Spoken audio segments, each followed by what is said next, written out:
And I have to disclose that I'm not a public health specialist, an occupational health specialist, or a PhD. So I'll have that disclaimer in there. But I do have a passion for this topic. I was a young team physician at Ohio State University. Coris had played for us a couple years before, and then died during preseason conditioning with the Minnesota Vikings. And that really kind of launched my early interest in preventing heat-related deaths. Then fast forward, I ended up at University of South Florida, and I put into CRISP, who has been funded nationally in heat illness research. And fortunately, Dr. Tom Bernard pops up, who is right across the street from me. So Dr. Bernard has been tremendously helpful for me in my young career, and Dr. Lopez and Dr. Ashley too, in really putting up with my ignorance for statistics and research design. But anyway, I figured I would take you through briefly some of the stuff that we've done with our athletes in hopes that maybe we can bounce ideas off of each other in how we can prevent these illnesses in workers and in athletes. And so, some of the things we know about athletes, and likely with workers as well, that athletes exercising in the heat lose tremendous amounts of fluid and tremendous amounts of salt. Crampers, people that tend to have more of the mild heat illness and exertional cramping, seem to lose more salt than non-crampers. And that a lot of the things we do with our athletes to try to protect them can make a difference. Scheduling changes, uniform changes, hydration protocols can make a big difference in the heat illness that we see. The NCAA has made mandatory sort of acclimatization protocols that have really dramatically reduced my busyness in the early part of the preseason in treating people for exertional heat illness. We just don't see the volume of young men in the training room with full body cramps in either heat exhaustion or severe heat cramps because of the acclimatization protocol. So they do work. And again, a lot of people have touched on this, so I won't spend too much time there, but part of the problem seems to be some hypohydration. And as we look at more and more models, that seems to be a smaller component than work intensity, but certainly losing fluids can predispose to some risk for heat illness. We've already talked about that a lot of the energy that makes us sick, a lot of the heat that makes us sick, comes from this metabolic production that we see in our athletes, and then we also see in our workers, obviously, throwing those watermelons around. And there does seem to be this thermoregulatory set point that in general the body is wonderfully proficient at managing heat if we allow it to. It's when we put undue pressure on from either external ambient conditions, high humidity, high temperature, hypohydration, intense work demand, that this mechanism tends to fail. And we know in the collegiate and professional athletics setting that we lose a tremendous amount of fluids. In some studies in collegiate athletes, they lose somewhere between 3.5 and 4 liters in a session of practice in the heat. In the professional environment, in a day of 2-a-days where they're working out through much of the day, they've documented daily sweat losses as high as 9.4 liters. And that's a tremendous amount of fluid to make up, especially if you're doing it day after day after day. We know there are consequences to this hypohydration, and again, much more qualified people than I have already touched on this, but certainly that hypohydration has metabolic consequences.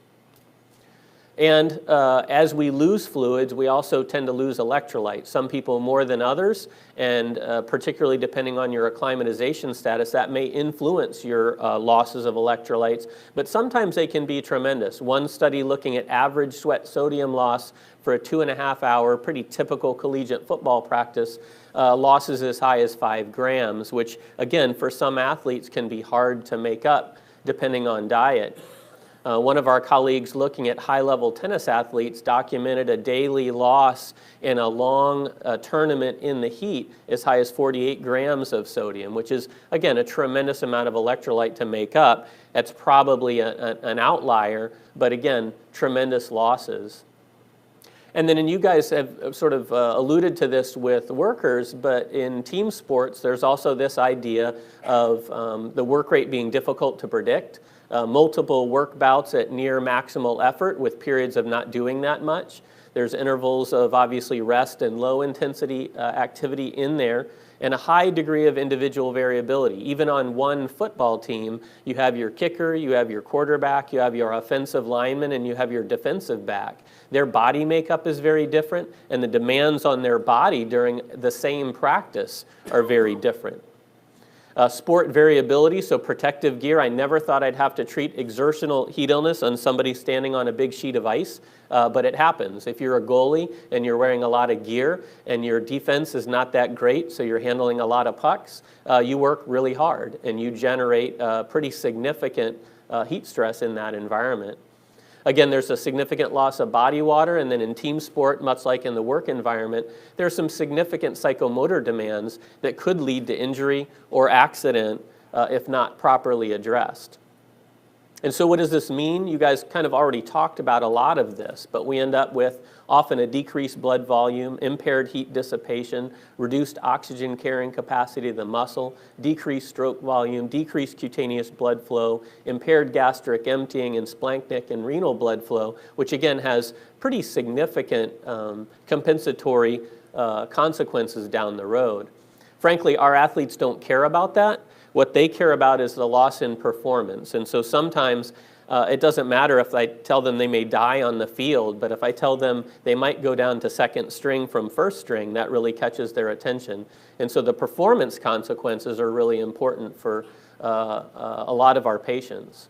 Again, increased heart rate, increased temp, increased perceived effort, increased blood osmolality. All of these things happen as we get hypohydrated and become stressed from heat. We know there is this cumulative issue, and so in people that collapsed from heat stroke, they found that often the wet bulb globe temperature exposure in the days preceding increased their risk for heat stroke. So this is not just a one-day event. This is obviously, in some cases, a very cumulative event.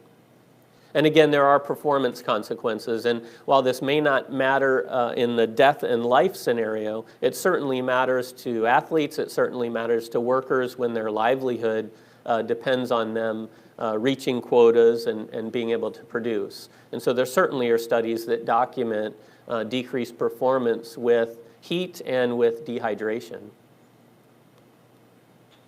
We've already had some lectures on heat cramps, heat syncope, heat exhaustion, but again, these are the clinical scenarios that we'll see in our exercising athletes or workers.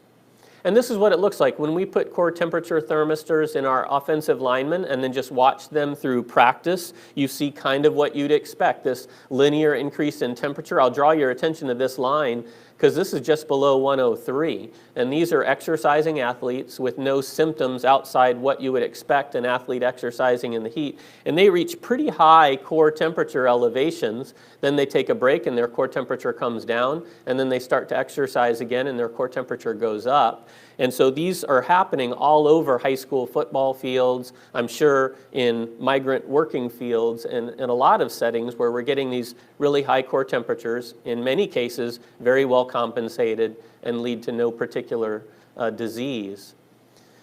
And it differs day to day. So when our athletes are exercising in the morning, they often start at a lower core temperature, but have a more rapid increase in their core temperature, probably related to higher intensity and more gear worn in the morning.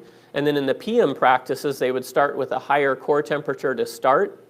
They would have a decreased slope, probably because of less gear and less intensity. And so we can kind of predict the responses that we might see in the typical athlete, again, outside of the one who's had an illness recently, had a fever, had some other insult that messes with that. We looked at our athletes and thought that maybe linemen and non-linemen had a very different work exposure because obviously they have a different job. And it turns out that non-linemen, like receivers and defensive backs, cover a lot more ground a lot faster, but that those linemen are pushing heavy guys around the field and seem to have a pretty comparable work rate, even though they're covering less ground and covering it much more slowly than our wide receivers and defensive backs.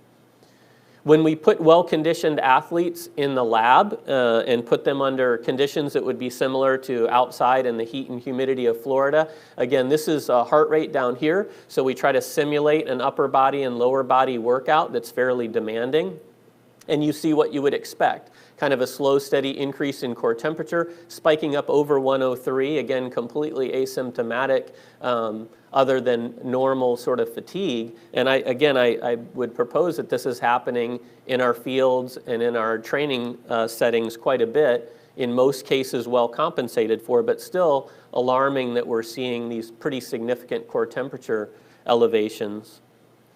We did some work looking at soccer players for MLS and basically showed a similar thing in soccer, although not quite the extreme. But again, in an athlete exercising in the heat, doing a lot of repetitive work, this is heart rate, which is all over the place. But this is that core temperature curve in red, and you see it elevate to pretty high levels. Interestingly, and this is not what I would predict, what position on the soccer field do you think this was? And this is one of the more prominent elevated core temperatures that we saw. Any thoughts?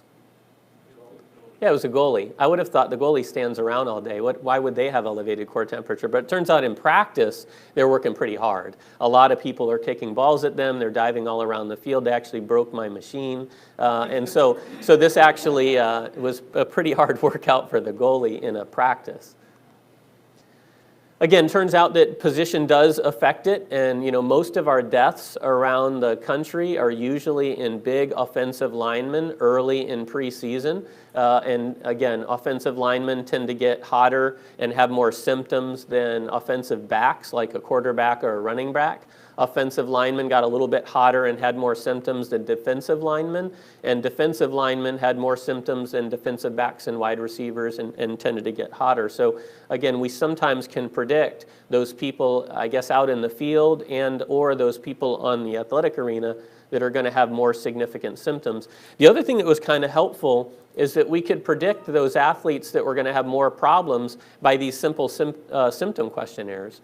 So we developed kind of a 24-question questionnaire we could give to our athletes each day to try to help us identify those that were starting to struggle. And you could actually see that those that reported more symptoms on the days leading up to an elevated core temperature, you could predict by their symptomatology. So hopefully there's some low-tech ways out there that we could protect our athletes or our workers just by monitoring for those that are starting to show signs of struggle. I noticed riding my bike to work one day that I only got really sweaty when I stopped. And so I asked our real researchers what that meant. And so they looked at our linemen and our non-linemen running around on a football field. And some of the reason we think that the offensive linemen had a little bit more trouble getting rid of heat is they weren't covering that field very fast, and they weren't generating a lot of this self-generated air velocity that's so important in sweat evaporation. And so one of the mechanisms, probably a minor mechanism, but was this self-generated air velocity not allowing as much evaporative cooling. And so this is really the punchline and what I asked Dr. Saka about earlier. So as much as we learn, ultimately, hopefully this points to what can we do to prevent this in our workers and our athletes. And so if we had a device that we could use that would cool either skin or core temperature and try to prevent some of these illnesses, what could that be? We tried to put our big offensive linemen in a big cooling trailer mid-practice to see if that would help lower core temperature, lower skin temperature, lower symptomatology, and prevent heat illness. And it turns out it didn't do that much other than make them feel really good. So wet bulb globe temperature outside was really hot. The heat index was typically around 103. The humidity was usually around 65%. So it's a pretty miserable environment to be playing football in. And so we did not have a hard time recruiting volunteers to get in a big cold trailer during their breaks. As a matter of fact, my favorite quote was our defensive linemen were not in the polar pod, and they said, "Why can't we get in there? We're fat too." And so they were not part of the study, but next time they'll have to be included. And so cooling rate was not significantly different between the cold trailer and just having the athletes cool in the shade with fluids like you would normally do. Max temperatures were around 101, 102, which is kind of what we expected, and there was no significant difference between those that were cooled in the trailer and cooled on the sideline. And again, one athlete said that he died and the polar pod brought him back to life. We have no confirmation of that. And then we thought, well, maybe what if we use smaller athletes with less BMI and with less equipment on and could keep them in the polar pod for longer, trying to cool them. And so we got our women's soccer athletes to participate to see what that would do, and really pretty similar. We did not see a huge difference in their cooling rate. Again, it was pretty hot. We watched their aerobic intensity at different ranges, and there were no overall differences between those athletes that we cooled for a little bit longer in the polar pod versus those that just relaxed in the shade and drank fluids. There were some significant differences in heart rate and perceptual measures in particular, where the athletes felt better after they had been in the polar pod, but it didn't reflect a lot of physiologic change. And so ultimately, we haven't really found the answer. When we look at our athletes exercising in the heat, this was a football study where we took linemen, non-linemen, and monitored their intensity by heart rate. We monitored their hydration status. And ultimately, really one of the best predictors of their core temperature elevation was really their intensity. And their hydration did not play a big role in predicting their core temperature. But these were athletes who were pretty coached up on hydration. Their hydration losses were not that significant. They typically would finish practice with less than 2% dehydration. And so probably they cushioned themselves a bit. But intensity clearly was the main driver for core temperature elevations. When we put our athletes in the lab and again try to look at maybe why linemen have such trouble with thermoregulation compared to their colleagues in a similar practice, it also looks like linemen sweat a lot on their upper body, so much so that they have kind of sweat that's hanging around. It's really hard to get it to evaporate. And one of the mechanisms we think they may struggle, in addition to some of the others, is that they're so saturated with upper body sweat, they can't dissipate that heat as well and get rid of the heat. And so ultimately, what can we do? Certainly we can monitor our athletes, our workers for illness, which seems to play a role. Medications that might predispose them to illness. Certainly monitor the environmental conditions and modify practice and gear and those kinds of things we can to try to minimize their risk. Our athletic trainers are a critical piece and probably one of the reasons, definitely one of the reasons that we don't see a lot more deaths in our sport. And I wonder what the corollary for that would be in the worker that's out in the field without a lot of people policing them, trying to get them to drink fluids, trying to take care of them. You know, how can we protect them? Certainly being conscious of excessive reps. We lost a young man at University of Maryland, an offensive lineman who died from exertional heat stroke this year. And there's often this story of really heroic type effort and intensity and then a collapse. And if we don't respond immediately with knowing that core temperature and getting them cooled immediately, that's where we'll have the deaths. Certainly in our setting, we can do core temperature and heart rate monitoring, but that's obviously not an option every day out in the field or in a high school football arena. And so what can we do? Maybe we can monitor symptoms leading up to an event and try to identify those workers or those athletes that are struggling. Certainly we can monitor weight changes. Again, in many settings, hydration certainly doesn't predict heat stroke, but certainly can be a risk factor. So watch for loss of fluid. Again, replacing fluids and electrolytes, many studies looking at workers just showing simply adding shade, adding fluids, and adding rest dramatically reduces heat illness. And so let's not forget about the simple things. And then again, as Dr. Lopez talked about earlier, it's critical for emergent recognition and cooling. And then again, emergency treatment, which has been really dealt with. And so ultimately, I already told you guys this, of what kinds of things we typically do. You know, what more could we be doing to protect our workers and protect our athletes? And that's what I've got.